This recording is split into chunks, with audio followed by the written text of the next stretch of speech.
कल हम लोग कृत्य प्रकरण के वा स्वरूपो स्त्रियाम सूत्र की चर्चा कर रहे थे। पहला सूत्र था धातोः। धातोः सूत्र अष्टाध्यायी के तृतीय अध्याय समाप्ति तक जो भी प्रत्यय कहे गए हैं उसके बारे में निर्देश करता है कि वह धातु से परे होने वाले प्रत्यय धातु के अधिकार में, अर्थात धातु से प्रत्यय हों। अब वो प्रत्यय परश्च की भी अनुवृत्ति चली आ रही है, तो प्रत्यय जो होंगे वह कहाँ होंगे उसके लिए भी है बाद में हो। कृदतिंग सूत्र से उसकी कृत संज्ञा हो जाती है, इसीलिए तिंग भिन्न जो प्रत्यय होते हैं उसकी कृत संज्ञा कर दिया धातु से होने वाले तिंग भिन्न प्रत्ययों की। इसीलिए इस प्रकरण को क्या कहते हैं हम? कृत संज्ञक प्रत्यय कहते हैं। और कृत संज्ञक प्रत्यय जिस धातु के अंत में होते हैं उसको क्या कहा जाता है? कृदंत कहा जाता है। ऐसे शब्द को क्या कहते हैं? सत्यम? कृदंत। कृदंत। आपको मेरी आवाज सुनाई पड़ रही ठीक से? जी। चलिए, तो कृदंत प्रकरण में ही कृदंत प्रत्ययों में कल बताया था 7 ऐसे प्रत्यय हैं जिसकी अलग से एक अलग संज्ञा हो जाती है, कृत्य संज्ञा। और कृत्य संज्ञा होने के कारण उसके लिए एक अलग से प्रकरण बना दिया गया, उसकी एक अलग प्रक्रिया यहाँ दिखा दी गई जिसको कृत्य प्रक्रिया कहते हैं। यह भी बताया था कि कृदंत को विभाजित यदि किया जाए तो 4 भाग होते हैं। एक कृत्य, दूसरा पूर्व कृदंत, उड़ादी, उणादि, तीसरा और चौथा उत्तर कृदंत। ये जो धातु सूत्र है इसका अधिकार चलता है और सभी धातु से ही होंगे और सभी चारों जो हैं उसकी कृत संज्ञा ही होती है। वा स्वरूपो स्त्रियाम सूत्र हम लोग पढ़ रहे थे और वा स्वरूपो स्त्रियाम सूत्र की वृत्ति पढ़ना भी सिखाया था कल। इस सूत्र, ये आधारभूत सूत्र है पूरे कृत प्रत्ययों के लिए। 2-3 सूत्र ऐसे हैं जो सभी जगह लगते हैं और उसको ठीक से समझ लेने पर सभी जगह काम आता है। थोड़ी चर्चा इसके बारे में कल हो गई थी, आज फिर उसके बारे में थोड़ा और कहूंगा। पहले आप इसको पढ़ करके सुनाइए, सूत्र को और वृत्ति को।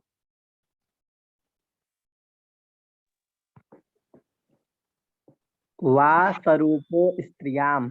कल वाली गलती आज भी कर रहे हैं। नहीं, वा स्वरूपो स्त्रियाम नहीं हो रहा। और मैंने कहा बोलो ही नहीं, पूर्व रूप हो गया है, तो वो पहले बन हम गया है और अलग से कहीं ध्वनित नहीं होगा। वा स्वरूपो स्त्रियाम। हाँ, वा स्वरूपो स्त्रियाम, जी, वा स्वरूपो स्त्रियाम। वा स्वरूपो स्त्रियाम। ठीक। इस और ब्लॉग पर, संस्कृत भाषी ब्लॉग पर, ये जो वीडियो तैयार अभी हो रहा है वो डाल देता हूँ ताकि जो चाहे वो देख ले, पढ़ ले, अभ्यास कर ले। कई बार पढ़ने से बात समझ में नहीं आती है, बोला हुआ जो शब्द होता है वो ज्यादा प्रभाव करता है और उसको सुन लेने से जल्दी समझ में बातें आ जाती है। और उच्चारण के लिए तो आपको सुनना पड़ेगा। तो यदि कभी छुट्टी हो तो यहाँ जो ऑडियो बुक लगा है उसको सुन लें।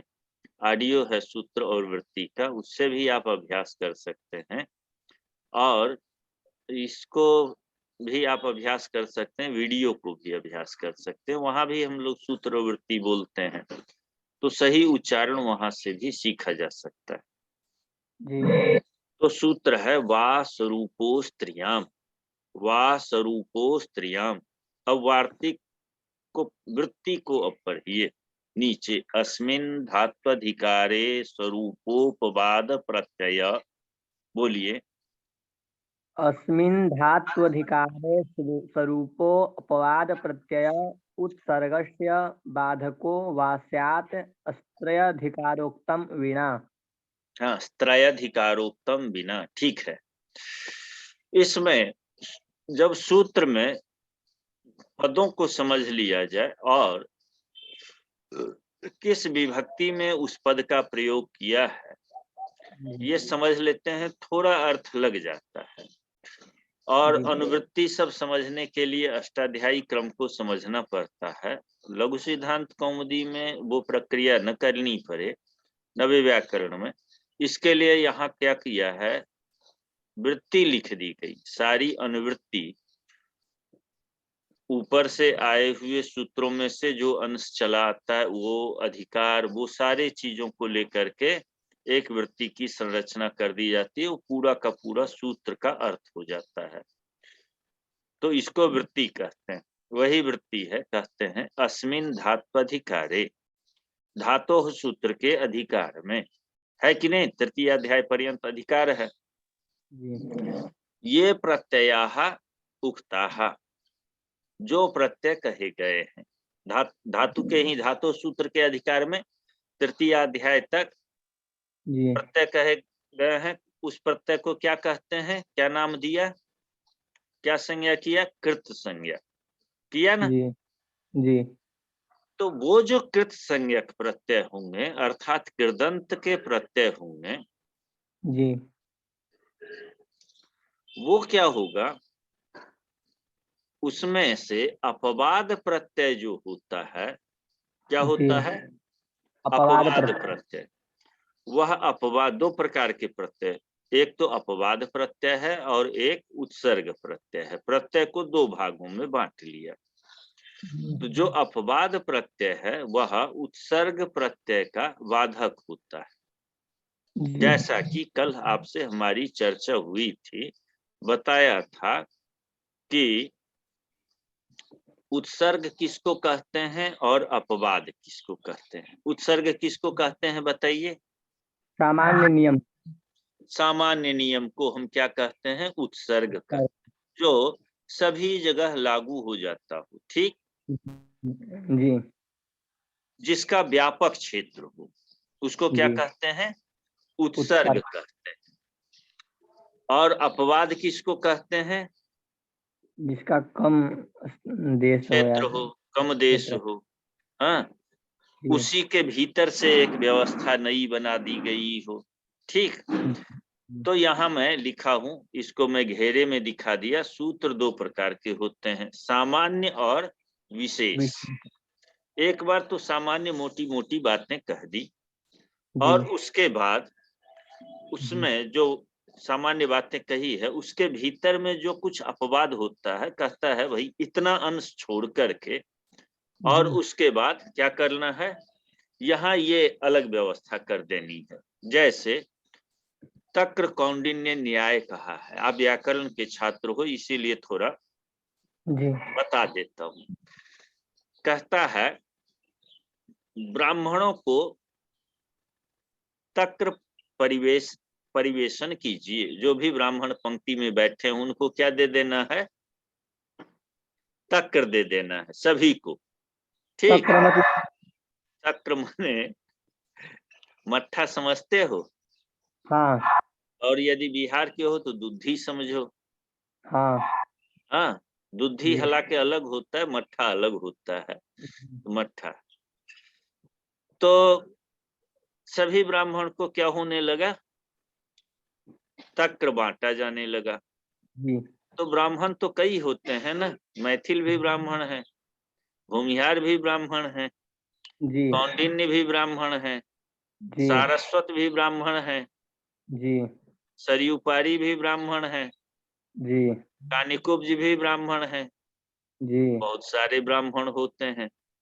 जी। तो उसी में कौंडिन्य भी ब्राह्मण बैठे थे ब्राह्मणों के बीच में।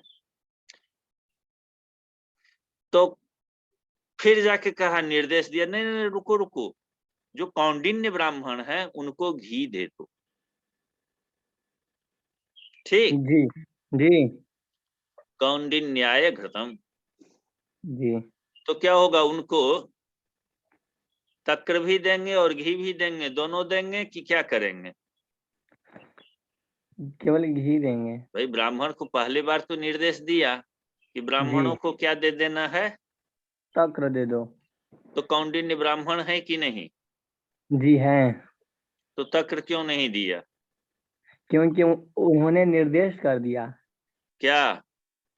कि उनको हमें पंक्ति नहीं बोल पा रहे, लेकिन हिंदी याद है। घी दे दो। कौंडिन्याय घृतम दद्यात्। घृतम दद्यात्। हाँ, कौंडिन्याय घृतम। ठीक। जी। जी। तो कौंडिन्य को क्या करना है? घी देना है। अब उसको तक्र इसीलिए नहीं दिया, लौकिक न्याय है। लोक जी। में जो व्यवहार में होता है, शास्त्र भी उसी का करीब करीब अनुपालन भी कर लेता है। कहता है जी। उत्सर्ग नियम था सबको तक्र देना, और जी। अपवाद हो गया, कौंडिन्य ब्राह्मण एक अपवाद हो गए। जी। तो अपवाद जो प्रत्यय है वो बाधित कर दिया, किसका? तक्र का। जी। ठीक। जी। इसीलिए उनको मट्ठा न दे करके, तक्र न दे करके केवल घी दे दिया। जी। अब यहां आ जाते हैं इस कृत प्रत्यय में। ठीक। जी। जो सामान्य प्रत्यय और विशेष प्रत्यय कहाँ है? जी। ठीक। जी। ये सूत्र थोड़ा गंभीर है और ठीक जी। से समझने की आवश्यकता है, इसीलिए मैं बहुत धीमे पढ़ाऊंगा इसको। इसके दो पार्ट, तीन पार्ट हैं, जी। इसमें तीन भाग हैं, उसका एक भाग मैं पढ़ा रहा हूं। जी। एक भाग है इसका असरूपः। जी। असरूपः कौन भाग है? असरूपः। दूसरा भाग क्या है?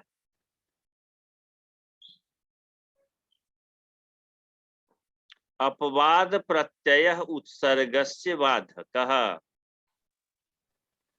ठीक जी। हो गया। असरूपः एक है, और अपवाद प्रत्यय उत्सर्गस्य बाधकः, इतना दूसरा भाग है इसका। समझ गए? और तीसरा इसका भाग है वा। तीन भाग हैं इसके। ठीक। असरूप प्रत्यय, अपवाद प्रत्यय। अपवाद प्रत्यय उत्सर्ग का बाधक होता है, ये दूसरी बात है इसमें। और तीसरी बात है विकल्प से। तीन बातें हैं, और जी। तीन बातों को मैं अलग अलग से समझा करके फिर सबको जोड़ करके समझाऊंगा। अभी मैं बता रहा हूं, अपवाद प्रत्यय जो होता है वह उत्सर्ग प्रत्यय का बाधक होता है। इस बात को मैं अभी समझा रहा हूं। जी। ठीक। जी। वही बात मैं महाभाष्य पस्पसाहनिक में जो आया है उसको यहाँ लिखा है संस्कृत भाषी ब्लॉग पर। भगवान भाष्यकार कहते हैं किंचित सामान्य विशेष बल लक्षणम प्रवर्त्यम। कुछ जी। सामान्य सामान्य सी बात कह दीजिए और कुछ विशेष बातें कहिए। जी। सामान्य से सब लोग हो जाएं, जी। और सामान्य में यदि कुछ छूट जाए या अपवाद हो तो विशेष बात कह दीजिए। जी। कहा किम पुनस्तत्, उसको कैसे किया जाए? कहते हैं उत्सर्गापवादौ। जी। आगे जब पढ़ेंगे, महाभाष्य बहुत सरल और संवाद शैली का ग्रंथ है। आपके कोर्स में भी लगा होगा पस्पसाहनिक। नहीं गुरु जी, शास्त्रीय नहीं हम शास्त्रीय वैदिक दर्शन विषय से करने लगे। वो वैदिक दर्शन से है। अच्छा अच्छा, व्याकरण वालों को लगा होता है। हाँ। तो ये बहुत ही रोचक ग्रंथ है महाभाष्य। लगता नहीं है कि ये जी। कोई व्याकरण शास्त्र का चूड़ांत ग्रंथ है। लगता है मैं बातचीत कर रहा हूं, लेकिन भीतर से बहुत गंभीर है। इसमें प्रक्रिया भी है, इसमें दार्शनिक पक्ष भी है, इसमें ध्वनि विज्ञान भी है, अर्थात इस ग्रंथ में सब कुछ है। तो अब यहीं की पंक्ति देखिए, कहते हैं कुछ सूत्र को सामान्य और कुछ सूत्र को विशेष लक्षण वाला बना लीजिए। जी कहते हैं किम पुनस्तत्, वह क्या हो, किस जी प्रकार का हो, सामान्य और लक्षण विशेष। कहते हैं उसका वो उत्सर्ग और अपवाद के रूप में हो। कैसा हो? उत्सर्ग और अपवाद के रूप में। उत्सर्गापवादौ, वो सूत्र कैसे होंगे? उत्सर्गापवादौ। हाँ, तो सामान्य को क्या कहा? उत्सर्ग कहा, और विशेष को क्या कहा? अपवाद कहा। ठीक। और जी अपवाद जो होता है वह किसका बाधक होता है? उत्सर्ग का। उत्सर्ग का, अर्थात विशेष नियम जो होता है वह सामान्य नियम का बाधक होता है। ऐसा हम लोगों ने पहले भी देखा है कि आद्गुण सूत्र अवर्ण से अचबाद में होने पर गुण का विधान कर देता है, लेकिन उसी अवर्ण से अबाद में यदि होता है तो अकः सवर्णे दीर्घ वहां दीर्घ करता है, क्योंकि वो विशेष नियम है। ठीक। जी जी तो वो जो बाधित करता है वह नित्य बाधित किया, नित्य रूप से बाध लिया ना, अ के बाद अ हो तो वहां गुण कभी नहीं होता है। क्या होता है वहां? जी हमेशा दीर्घ ही होता है। जी तो उत्सर्ग का अपवाद नित्य बाधक होता है, ऐसा हम लोगों ने शुरू में देखा है। जी। लेकिन कृदंत प्रकरण में क्या कह रहे हैं? कह रहे थे कृदंत कि अगर प्रकरण में कहते हैं वा स्यात्, अपवाद प्रत्यय उत्सर्ग प्रत्यय का विकल्प से बाधक हो, एक बार उसको बाधित करे और एक बार न करे। ठीक है। जी अर्थात एक बार अकः सवर्णे दीर्घ लगे और एक बार न लगे, यही बात हुई ना? गुरु जी एक प्रश्न था। हाँ। अगर दैत्यारी दैत्यारी नहीं में नहीं प्रयोग। नहीं नहीं नहीं नहीं नहीं, भ्रमित मत होइए। ये किसके लिए कह रहा है? ये कह रहा है अस्मिन धात्वधिकारे, इस जी धातोः सूत्र के अधिकार में आने वाला जो प्रत्यय, वहां प्रत्यय नहीं है और न धातु का अधिकार है, वहां ये रूल नहीं चलेगा। समझ गए? जी। और ये जो किंचित समान विशेष व लक्षण प्रवर्तन जो है, इसका हाँ भी वहां पर उपयोग नहीं कर सकते हैं। हाँ, वहां तो ये सब होगा ही, वो तो होगा। सामान्य जो है आद्गुण है और विशेष का सवर्णे दीर्घ, जी। उत्सर्ग है आद्गुण और अपवाद है अकः सवर्णे दीर्घ। तो वहां पर तो हम ये पंक्ति बोल कर और प्रमाण दे सकते हैं। हाँ, वहां तो होगा, जी वहां ये होगा, लेकिन ये वास्वरूपो स्त्रियाम सूत्र वहां नहीं लगेगा। इसका नहीं नहीं। अधिकार क्षेत्र वो नहीं है। जी ये जो है धातु के अधिकार में जो कार्य होगा वहीं ये कार्य करेगा, वहीं इसका नियम चलना। ठीक। तो कृदंत प्रकरण में जो भी सूत्र आते हैं वो धातु सूत्र के अधिकार वाले सूत्र होते हैं। तो यहाँ ये नियम चलता है, तो यहाँ विकल्प से होगा, वहां नहीं होगा। समझ गए? जी अब बात खुल गई, बुद्धि खुली। जी हाँ, तो इसी बात को यहाँ विशेष रूप से समझा दिया गया है कि उत्सर्ग जो होता है, उत्सर्ग सूत्र और अपवाद सूत्र क्या होते हैं। अब जी दूसरे पंक्ति पर चलते हैं। त्रयाधिकारोक्तम बिना, जी और एक चीज तो समझ में बात आ गई, अब दूसरी बात समझनी है। क्या कह रहा है यहाँ? त्रयाधिकारोक्तम बिना। जी। त्रयाधिकार क्या है? त्रयाधिकार हाँ? नहीं पता गुरु जी। स्त्री प्रत्यय। स्त्रियाम सूत्र के अधिकार में कहे गए जो प्रत्यय हैं। जी ठीक। अर्थात स्त्री प्रत्यय हो गया। जी। स्त्रियाम सूत्र के अधिकार में कौन प्रत्यय कहे जाते हैं? स्त्री प्रत्यय। ठीक। तो आप लघु सिद्धांत कौमुदी के स्त्री प्रत्यय को खोल के देख लीजिएगा कि जी क्या स्त्रियाम सूत्र जो है और उसके अधिकार में आने वाले सूत्र, स्त्रियाम के अधिकार में आने वाले सूत्र तृतीय अध्याय का तो नहीं है। नहीं गुरुजी, चतुर्थ अध्याय के प्रथम पाद के तृतीय नंबर का सूत्र है। कौन? स्त्रियाम सूत्र चतुर्थ अध्याय के प्रथम पाद के हाँ, तृतीय नंबर का सूत्र है। अच्छा। और जो स्त्री प्रत्यय में और सूत्र हैं, लगभग सभी सूत्र लगभग जितने सूत्र हैं सभी सूत्र चतुर्थ अध्याय के हैं और कुछ सूत्र सप्तम अध्याय के हैं। कुछ सूत्र सप्तम अध्याय के हैं। जी, और स्त्रियाम का अधिकार कहाँ तक जाता है? इसमें बस लिखा हुआ है स्त्रियाम का अधिकारोयम, कहाँ तक? मतलब केवल स्त्री समर्थानाम प्रथमाद वातक। हाँ, समर्थानामिति यावत लिखा है। हाँ, वो कहाँ, वहां वो समर्था नाम प्रथमाद्वा का अधिकार कहाँ तक है? सूत्र संख्या क्या है?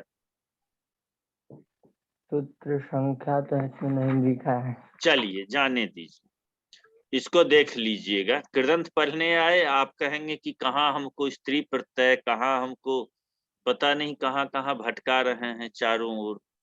लेकिन असली है क्या ना, शास्त्र पढ़ना अलग चीज है और कंपटीशन की तैयारी करना अलग चीज है। दोनों दो चीजें हैं। कंपटीशन में तुरंता विधि चलती है और उसके लिए भी मैंने यहीं पर एक अलग लिखा है। कृदंत भाग के लिए, तद्धित के लिए सब अलग अलग लिखा है। संस्कृत शिक्षण पाठशाला नाम से है, तीसरा या चौथे भाग में कृदंत है संस्कृत भाषी ब्लॉग पर। तो जिसको कंपटीशन के दृष्टि से तैयारी करनी हो उस भाग को पढ़े, उसको देखे। वहाँ रटंत विद्या है और तुरंत विद्या है। यहाँ शास्त्र है, यहाँ बहुत गंभीर चिंतन और धीरे धीरे समझते हैं बातों को। जब नियमों को ठीक से आत्मसात कर लेते हैं तो ये नियम तो सभी जगह चलते हैं। तो किसी भी प्रकार का कुछ भी पूछ लिया जाए तो हम लगभग सही उत्तर देते हैं, फेल नहीं होते हैं। और रटंत विद्या में क्या है कि उतना ही भाग हम रट पाते हैं, बस समझ वहां पर जो मिल गया। यदि कोई अपवाद या कोई ऐसा टिपिकल पूछ लिया तो उसका सही उत्तर नहीं दे पाते। तो इसीलिए रूट को पढ़ना चाहिए, जो मूल बिंदु है उसको पढ़ लें, समझ लें तो अच्छा काम करेगा। खास करके शास्त्र इसीलिए पढ़ा जाता है ताकि काव्य ग्रंथों को पढ़ना हो। अब आयुर्वेद जिसको पढ़ना हो तो वहां भी तो यही संस्कृत है, यही धातु, यही प्रत्यय है। हाँ, शब्द कुछ अलग होते हैं, पारिभाषिक शब्द होते हैं जो आयुर्वेद वनस्पतियों से जुड़े हों। आज धन्वंतरी जयंती है और भगवान धन्वंतरी को प्रणाम करना चाहिए। प्रणाम करें, चाहिए नहीं, प्रणाम करना हम लोगों का दायित्व है। तो उन्होंने जो आयुर्वेद का प्रवर्तन किया, हम लोगों को अमृत घट दिया, और उसकी जो भाषा है वो भी संस्कृत में। तो इसीलिए एक भाषाई तौर पर व्याकरण को पढ़ना आवश्यक हो जाता है, परीक्षा पास करना अलग चीज। तो मैं दूसरी बातें कह दिया बीच में, आप छात्र हो, समझते चलो सब बातों को। स्त्रियाम सूत्र के अधिकार में अर्थात चतुर्थ अध्याय में जो प्रत्यय कहे गए हैं उन प्रत्ययों को छोड़ करके, माने स्त्री प्रत्यय में आने वाले जो हैं उस प्रत्ययों को छोड़ करके और जगह उत्सर्ग अपवाद का विकल्प से बाधक होगा। स्त्री प्रत्यय में नित्य ही बाधक होगा। जैसे कि आप पहले 7वें अध्याय के 6ठे अध्याय के सूत्रों को देख रहे थे, आप गुण और दीर्घ को देख रहे थे। ठीक, इतना क्लियर हो गया? सत्यम जी स्त्री प्रत्यय में उत्सर्ग अपवाद का विकल्प से बाधक नहीं होगा। जी समझ गए? जी तो अब तक क्या समझा? पहली दो पंक्ति है उत्सर्ग अपवाद का बाधक होता है। जी जी कह दिया, गलत में बोला और आप जी क्यों कह दिए? अपवाद उत्सर्ग का बाधक होता है। तो कहना चाहिए ना गुरुजी, आप थोड़ा उल्टा बोल रहे हैं। हाँ, मैं परीक्षा ले लेता हूँ बीच बीच में, कॉन्सेप्ट क्लियर होना चाहिए। ठीक, जी कहीं भ्रम नहीं हो। उत्सर्ग किसको कहते हैं? आपने तो बताया सामान्य नियम को। अपवाद जी किसको कहते हैं? विशेष नियम को। जी ठीक, जी सामान्य अधिक देश को व्याप्त करता है, विशेष थोड़े देश को। जी तो जो थोड़े ही जगह जिसकी प्रवृत्ति होती है, वो यदि वहां प्रवृत्ति न लगे, सब जगह सामान्य ही लगे, तो वो सूत्र जो है क्या हो जाएगा? व्यर्थ हो जाएगा ना। जी इसीलिए वह बाधित कर लेता है। सिद्धांत कौमुदी में इस सब के ऊपर में गंभीर चर्चा हुई और ठीक से समझाया जाता है इन बातों को। और आप चूंकि वैदिक दर्शन के हो, व्याकरण के छात्र होते, तो मैं थोड़ा सा आगे की भी बातें ठीक से और समझा देता। लेकिन जी चलिए, इतनी ही चीजें समझ लीजिए। इस गुरुजी सूत्र हम को लोग इस सूत्र को खूब गांठ बांधना, जी इसीलिए इसको ठोस से पढ़ लेना। तो एक बात तो ये चीजें हो गई। एक बात जी ये हुई कि उत्सर्ग सूत्र का अपवाद बाधक होता है। दूसरी बात है कि इस धात्वधिकार में जो उत्सर्ग है, उसका अपवाद विकल्प से बाधित करेगा। दूसरी जी बात, तीसरी बात जाना कि यदि स्त्री प्रत्यय का होगा, तो वो विकल्प से बाधित न करके क्या करेगा? नित्य करेगा। नित्य ही करेगा। इतना निश्चित हो गया, यहां तक हम लोग समझ गए। इसीलिए कहते हैं त्रयाधिकारोक्तम बिना। क्या कहा? जी त्रयाधिकारोक्तम विना। स्त्री प्रत्यय के अधिकार में, स्त्रिया सूत्र के अधिकार में, स्त्रियाम के अधिकार में जो कहे गए प्रत्यय, उन प्रत्ययों को छोड़ करके शेष जगह अपवाद प्रत्यय का उत्सर्ग, अपवाद प्रत्यय उत्सर्ग प्रत्यय को विकल्प से बाधित करता है। हो गया इतना। जी अब एक शब्द है असरूपहा। जी अब चौथे पंक्ति पर, चौथे पद पर विचार करते हैं। असरूपहा। जी और ये अस्वरूप क्या है? ये अस्वरूप क्या है? स्वरूप माने क्या होता है? जैसे हम लोग का स्वरूप है, किसी वस्तु इत्यादि का स्वरूप हो। ठीक, स्वरूप होता है हर का एक अपना निश्चित आकार, एक निश्चित रूप है। जी ठीक, जी चाहे पशु हो, पक्षी हो, कीट हो, पतंग हो, वनस्पति हो, सबका अपना अपना स्वरूप है कि नहीं? रूप है। ठीक, जी जैसे मेरे पीछे ये वनस्पति है, मैं ऐसे कर दिया ये वनस्पति, ये कर दिया ये वनस्पति, दोनों का क्या है? रूप अलग अलग है कि नहीं? अलग अलग रूप जी कि एक ही रूप है? अलग। अलग अलग रूप है। और यदि मैं दो वनस्पति आपको दिखा दूं जिसका रूप एक समान हो, तो वो क्या कहलाएगा? गुरुजी वो भी तो अलग अलग कहेगा। नहीं, रूप समान हो दोनों का तो तब क्या कहेंगे? वनस्पति, पौधे अलग अलग होंगे, जी लेकिन जैसे धान का पौधा अलग अलग हुआ, जी तो उसका रूप अलग अलग दिखता है या एक जैसा दिखता है? एक जैसा। एक जैसा, तो उसको क्या कहेंगे? स्वरूप।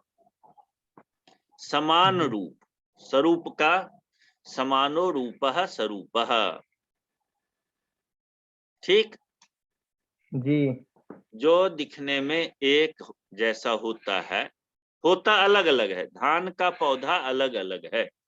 जैसे मैं अभी यहाँ आपको दिखा देता हूँ कि यहाँ पर मेरे पास कुछ फूल के पौधे हैं, और भी वो सभी अलग अलग गमले में लगे हुए हैं, जी दिखते एक जैसे हैं, तो जी अलग अलग होकर के भी वो स्वरूप हैं। ठीक, ऐसे जी। ही कुछ प्रत्यय होते हैं जो अलग अलग सूत्रों से होते हैं। ठीक, जी। होते प्रत्यय ही हैं और दिखते बाद में अंततः एक जैसे ही हैं। ठीक, जैसे आप जाते हैं सब्जी खरीदने बाजार में और करेला खरीदना, तो आप करेला कैसे पहचान लेते हैं? उसका आकार देखकर, स्वरूप आकार देखकर। एक जैसा होता है। चाहे चाहे आप मलदहिया में जा खरीद लो, चाहे आप दशाश्वमेध घाट के सट्टी में जा खरीदिए, चाहे चंदुआ सट्टी में खरीदिए, सब अलग अलग खेत के करेले हैं, है कि जी। नहीं? जी। लेकिन क्या है, सब स्वरूप हैं, एक समान, इसीलिए आप पहचान लेते हैं। तो समझ जी। गए? समझ गए ना? जी। स्वरूप को समझ गए। अब जी। अस्वरूप को समझना है। जो स्वरूप नहीं हो, जैसे दो सब्जी हुई, दो वनस्पति है, जी। ठीक, जी। आम और लीची दोनों पेड़ हैं, जी। स्वरूप है या अस्वरूप है? अस्वरूप है। अस्वरूप है। और आम का पेड़ और दूसरा आम का पेड़ स्वरूप है। जी। हाँ, मालदह आम चाहे आप मुंगेर में खरीदो चाहे बेगूसराय में, जी। मालदह का पेड़ मुंगेर में हो चाहे बेगूसराय में, स्वरूप जी। है। ठीक, फल भी जी। स्वरूप है। जी। लेकिन यदि आप बिज्जू आम मुंगेर में लेते हो और मालदह आम बेगूसराय में, तो स्वरूप है या अस्वरूप है? अस्वरूप है। दोनों के स्वरूप में परिवर्तन होता है। जी। ऐसे ही लौकी में और कद्दू में, लौकी जी। में और करेला में अंतर जी। है सब्जी ही दोनों। तो जी। कुछ प्रत्यय ही होते हैं, जैसे ण्यथ प्रत्यय है और यौ प्रत्यय है, ये दो प्रत्यय हैं। जी। तो ण्यथ में णकार की इत संज्ञा कर दिया। किससे इत संज्ञा करेंगे ण्यथ में णकार की? णकार की हाँ, चुटू।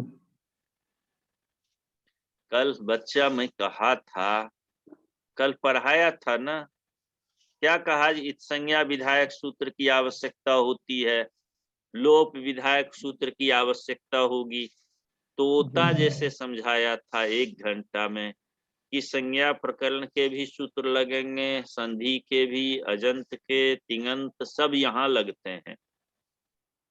इसीलिए कृदंत प्रकरण को इन सारे प्रकरणों के बाद में वरदराजाचार्य ने लिखा, और फंस गए यहाँ आके। चूटू सूत्र याद नहीं था। प्रत्यय के आदि चवर्ग एवं टवर्ग की संज्ञा होती है।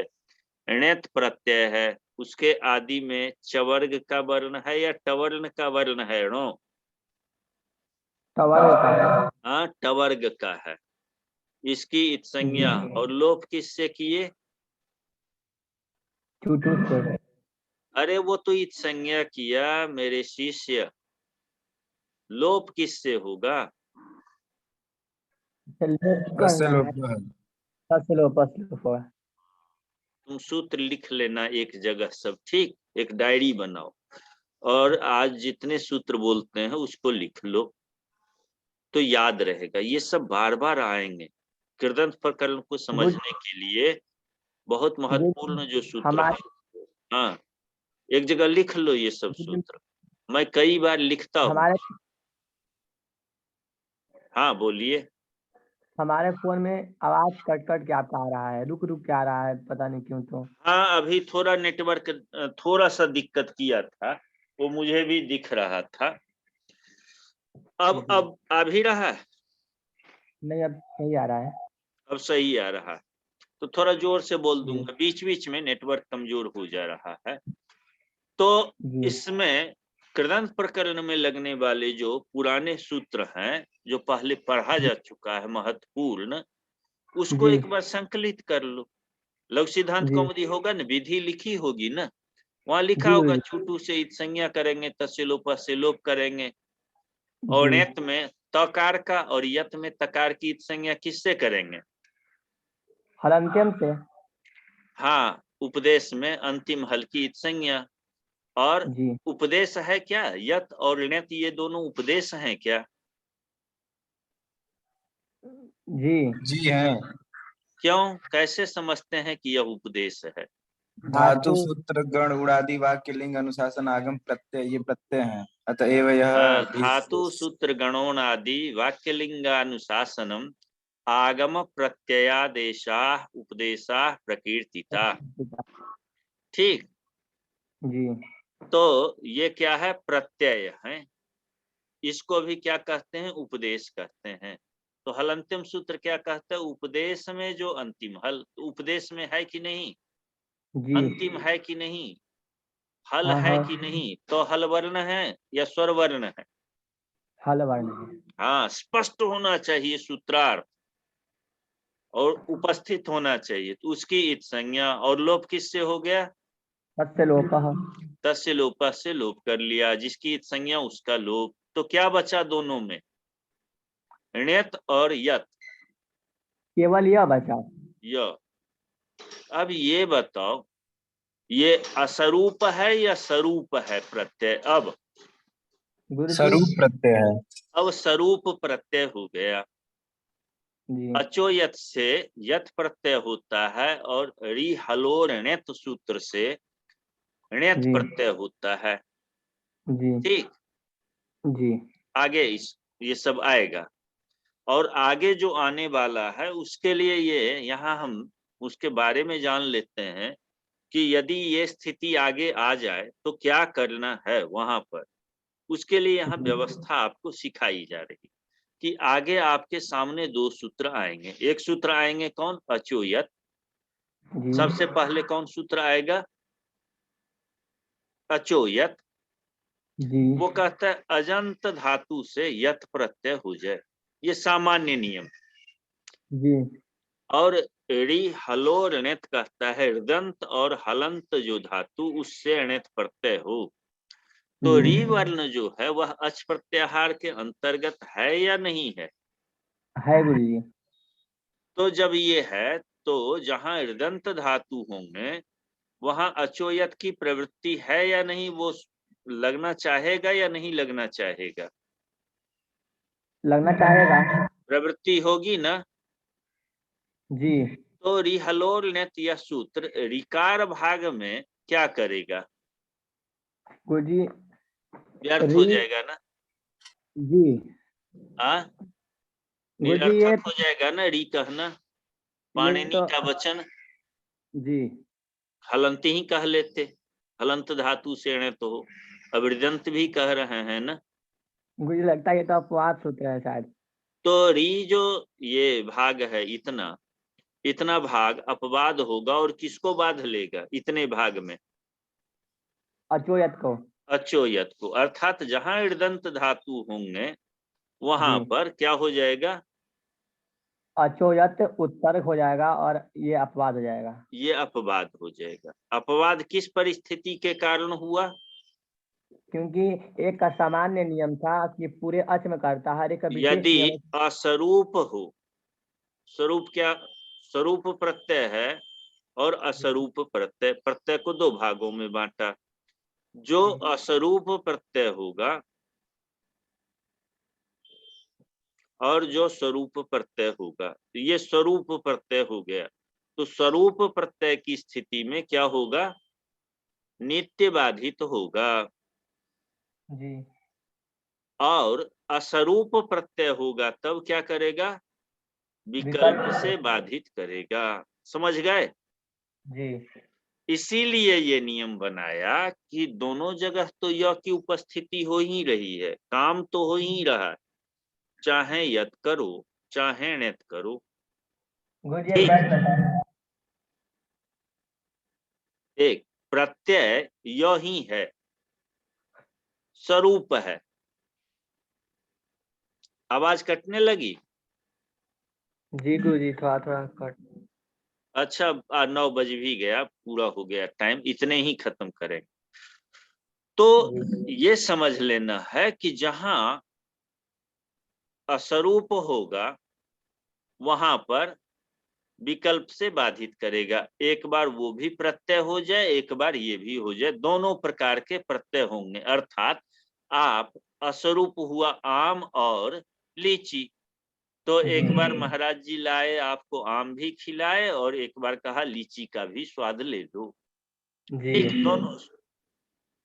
और जी यदि आम ही खाना है, स्वरूप ही है, तो क्या करेंगे? आपको केवल आम दे दिया, लीची की जरूरत नहीं है। फिर समझ गए ना?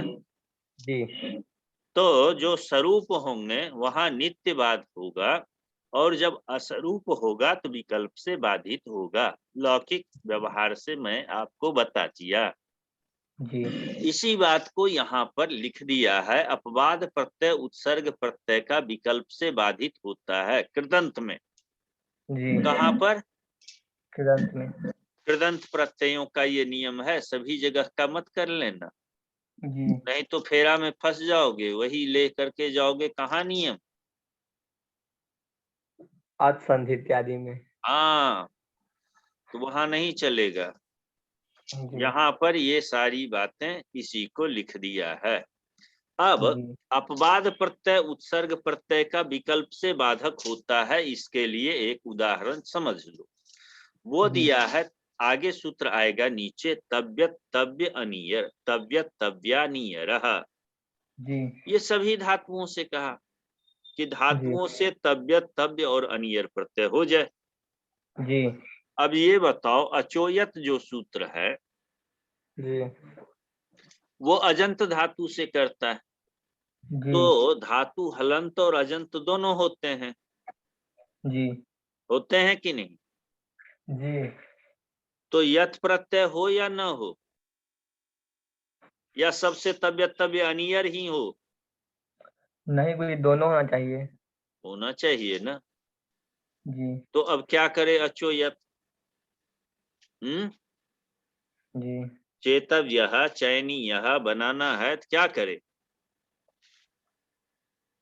करेगा, जी यत भी होगा, चेयम जेयम भी बनेगा, जी और तबियत भी होगा।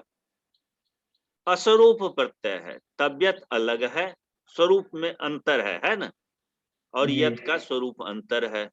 लेकिन जी वहां पर हम क्या देख रहे थे? यत और ण्यत का स्वरूप एक समान था, जी इसीलिए वहां नित्यवाद हुआ, और यहाँ विकल्प से बाध होता है। तबियत तब्य अनियर और यत प्रत्यय के स्वरूप में अंतर है, इसीलिए यहाँ पर विकल्प से बाधित होगा। जी बाध होगा। जी यत प्रत्यय जहां जहां अजंत भाग होगा उन जगह पर यत करेगा ये सूत्र, जी हलंत में नहीं करेगा ये। जी तो ये लेकिन विकल्प से करेगा, तो यत भी होगा, तबियत तब्य अनियर भी होगा। इसी प्रकार आगे सूत्र और आएंगे आपको, पूर्ण दुबधात रिहलो ऋण, ये सारे सूत्र आएंगे। तो जी स्थिति स्पष्ट हो गई। जी कुल मिलाकर के स्थिति क्या हुई, हमको समझा दो मोटे मोटे अक्षर में, 3-4 अंगुली पर गिना करके, क्या क्या आज समझे वास्वरूपो स्त्रियाम सूत्र को? जी इस सूत्र में 3 विभाग में इस सूत्र को बांटा गया है। हाँ, एक है अपवाद प्रत्ययस्य उत्सर्गस्य बाधको। अपवाद प्रत्यय उत्सर्ग से बाधको, जी बाधक स्यात्, ये कहो। जी हाँ, जी क्या दूसरा, अर्थ हुआ हिंदी में, इसको क्या कहेंगे? अपवाद प्रत्यय उत्सर्ग के बाधक होते हैं। अपवाद प्रत्यय उत्सर्ग का बाधक होता है। जी एक बात ये हो गई। दूसरी बात क्या है? कृदंत दूसरा प्रकरण में अपवाद प्रत्यय उत्सर्ग प्रत्यय का बाधक होता है। विकल्प से बाधक होता है। जी विकल्प से बाधक होता है। दूसरी बात। तीसरी बात अब बता दो हमको। अस्वरूपो, हाँ, हाँ, अगर स्वरूप वाला होगा तो नित्य से बाधक होगा, और अस्वरूप रहेगा तो अनित्य से बाधक होगा, विकल्प से होगा, एक बार होगा एक बार नहीं होगा। हाँ ठीक है,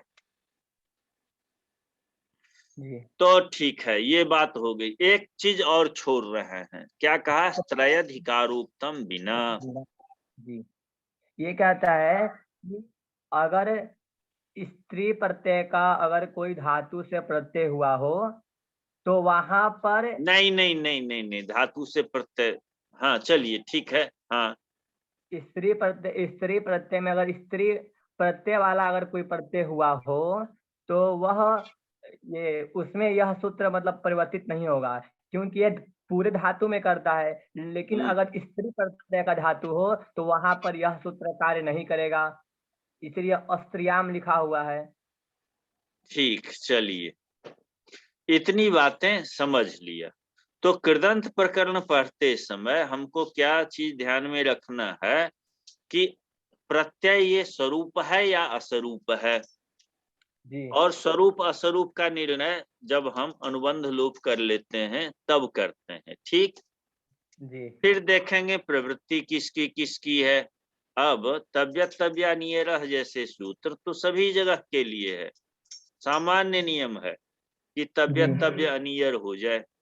हाँ, जी सभी धातु से होंगे। वो जी अचोयत सभी धातु से होगा, अजंत से। और जी उसके भी भीतर जब जाते हैं तो रिहलोर ने तला करके खड़ा हो जाता है, अचोयत के पीछे भी पड़ जाता है। ना ना ना ना, सब जगह करो भैया, इर्दंत को छोड़ दो, यहाँ नेत करने दो। तो ये चीज है। ठीक, स्त्रियाम के अधिकार में यह परिभाषा नहीं लगती है, इसीलिए स्त्रियाम 3 सूत्र है। इस उत्सर्ग का अप्रत्ययात यह अपवाद नित्य से बाधक होता है। स्त्रियाम 3 इसके लिए कहा। जी 3 प्रत्यय जो होते हैं स्त्रीलिंग और स्त्रियाम जो कहा, 3 प्रत्यय के अंश में ये 3 है जो तृतीय अध्याय में आता है। ठीक, जी 3 और अप्रत्यय में देखो, ये 2 प्रत्यय हैं जो तृतीय अध्याय में हैं और धातु के अधिकार में पठित है। ठीक, यहाँ पर भी यही नियम लग जाता। समझ गए? तो गुरु जी यहाँ पे स्त्रियाम 3 में यहाँ पर ये सूत्र जो है वह कार्य करेगा? नहीं, कहा अस्त्रियाम, स्त्रियाम 3 में नहीं लगेगा, अप्रत्ययात में नहीं लगेगा, ये तृतीय अध्याय का है। जी हो गया। 3 अप्रत्यय में असमानता होने पर भी विकल्प से बाध्य बाधक भाव नहीं होगा, नित्य ही बाधेगा। ठीक, जी जी गुरुजी चिकीर्षा बोला है जिहीर्षा कि ये अप्रत्यांत रूप बनते हैं। ये इतना भाग समझ लेना, और आज कक्षा यहीं पर पूर्ण करते हैं। जो पूछना हो, आप चूंकि अकेले हो और एक सज्जन बहुत अच्छे आज आ गए हैं जिनको सब कुछ याद है, अभिजीत पांडे, आप जी आते गुरुजी रहिए, शास्त्र चर्चा होती रहे। जी आप अभिजीत क्या करते हैं? जी हम पढ़ते हैं काशी हिंदू विश्वविद्यालय में, तृतीय वर्ष के छात्र हैं। शास्त्री तृतीय वर्ष के? जी अच्छा अच्छा, व्याकरण के हैं या किसी दूसरे विषय के हैं? साहित्य के हैं।